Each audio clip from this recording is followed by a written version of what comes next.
종구의 일생 두 번째 이야기입니다.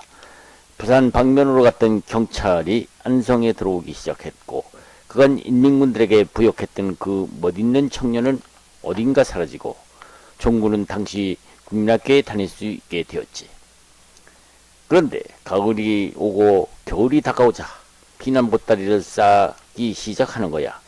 중국 공산군이 용인을 거쳐서 마전이라는 곳에 중공군이 나타났다는 거야.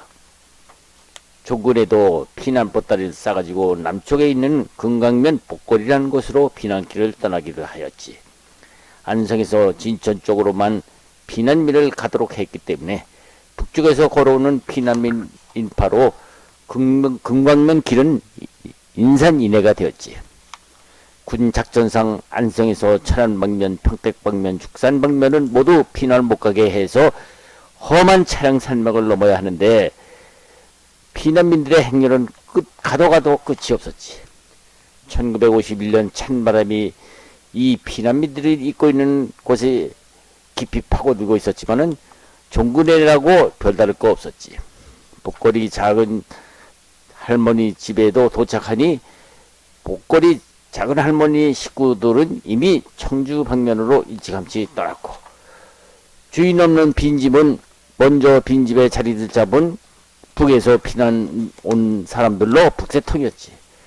피난민들은 우리 작은 할머니 집이라는 말도 못하고 밖에 날씨가 너무 추운 탓에 농사지은 벽가리에 쌓아놓은 것을 마구 아궁이에 넣어서 떼는 바람에 방은 후끈후끈하였지. 종구 아버지와 어머니 그리고 7 자식들도 그 좁은 방에 얼키설키 체면불구하고 잠을 청하였었지. 집동가리를 떼어서 그런지 밖에는 30도가 넘는 강추였지만은 오히려 더워서 손바지를 벗고 있을 정도였지. 그런데 문제는 잠만 잘 수 없는 것이 짊어지고 있는 쌀자루가 동이 나는 바람에 이튿날부터 굶어들어 앉을 정도였었지.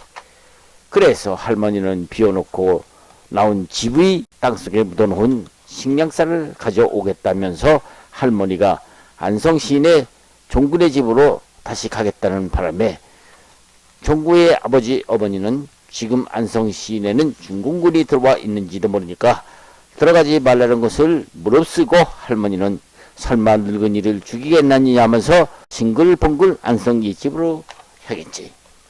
집에 도착한 할머니가 제일 먼저 찾은 곳은 뗄나무집 밑에 묻어놓은 항아리를 열어봤지.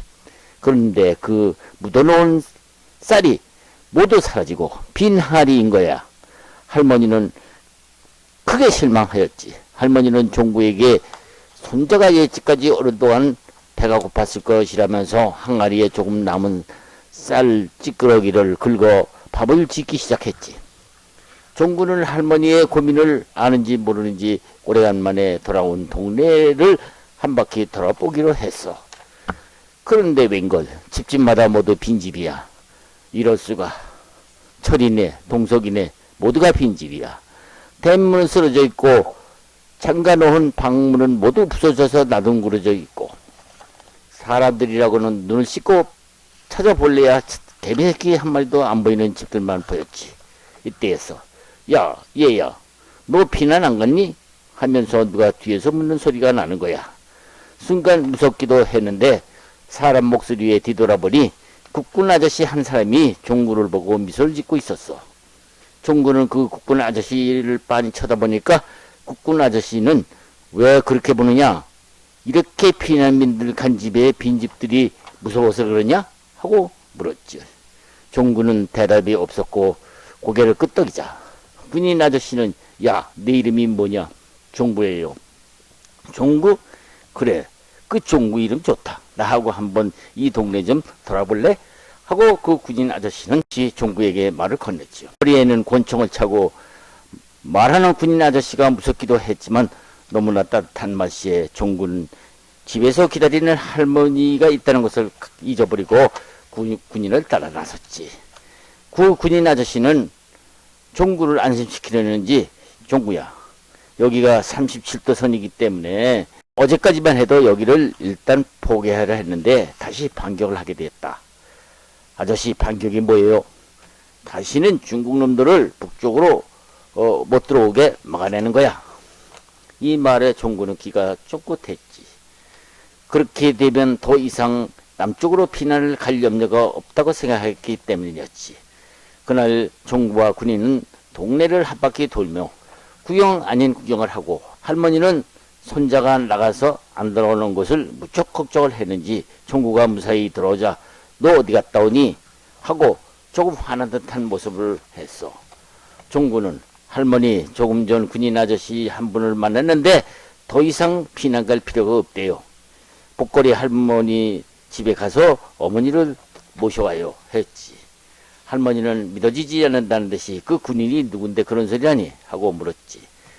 대대장이라는데 잠깐 나왔대요. 할머니는 그제서야 대장이라는 군인이 그런 말을 해?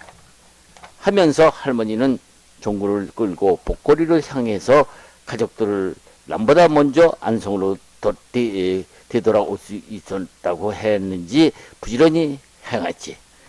다음날부터 피난 갔던 안성 사람들이 되돌아오고, 그때부터 미군을 비롯한 유엔군이 매일같이 부대 이동을 하는데 종군의 집 앞 여학교 교실과 운동장이 군인들이 하룻밤 먹고 가는 숙소가 되어버렸기 때문에 종군은 이들 군인들과 자주 접하게 되었지. 북으로 남에서 이동한 미군 국군들이 하룻밤 먹는 여학교 교실이 미군들이 먹고 남긴 부식물을 얻어다 먹는 사람들로 이때부터 북새통이었었지. 먹을 쌀도 입을 옷도 없는 피난민들과 빈집으로 돌아온 사람들의 참상은 이루 말할 수 없었지. 다행히 37도선인 안성까지는 중공군이 들어오지 않아서 안성읍은 차차 안정을 되찾게 되고 종구도 학교 나가게 되었어. 그해 종구는 국민학교 6학년 학생이었지. 종구는 학교를 하기는 했어. 국민학교를 졸업을 했지만 남들은 중학교에 진학을 하는데 목수였던 종구 아버지는 전쟁으로 목재가 사라지자 일거리가 없어서 생계 유지가 형편없었지. 무척 부러운 중학교를 못 간다니 생각만 해도 죄지은 것처럼 다른 아이들만 바라보면 고개를 푹 숙이고, 전쟁 때문에 목수였던 자기 아버지가 그토록 무능한 존재인지 그때서야 알게 되었지. 그때 종구의 아버지는 큰아버지와 두 형제가 있었는데 큰아버지는 다행히 할아버지가 17살 때 결혼시키겠다는 것을 뿌리치고 할머니에게 한마디 말만 남기고 일본으로 건너가서 고학으로 와세다 대학을 나와 문교부 공무원으로 근근히 생활을 할 수 있었지. 그래서 큰아버지는 종군애가 어렵게 사는 것을 보다 못해서 할머니를 부산으로 모시게 되었는데, 이 할머니가 손자 종구를 부산으로 데려다가 공부시켜야겠다는 말을 자주 큰아버지에게 제의하는 바람에 종구는 할머니 덕분에 졸지에 전쟁 중인데도 불구하고 부산에 있는 피난학교에 들어갈 수 있었던 거야. 할머니의 간절한 장손자 사랑의 뜻이었기 때문이기도 하였지. 종구, 그는 그때부터 중학교 배지를 달고 엄연한 중학생이 된 거야.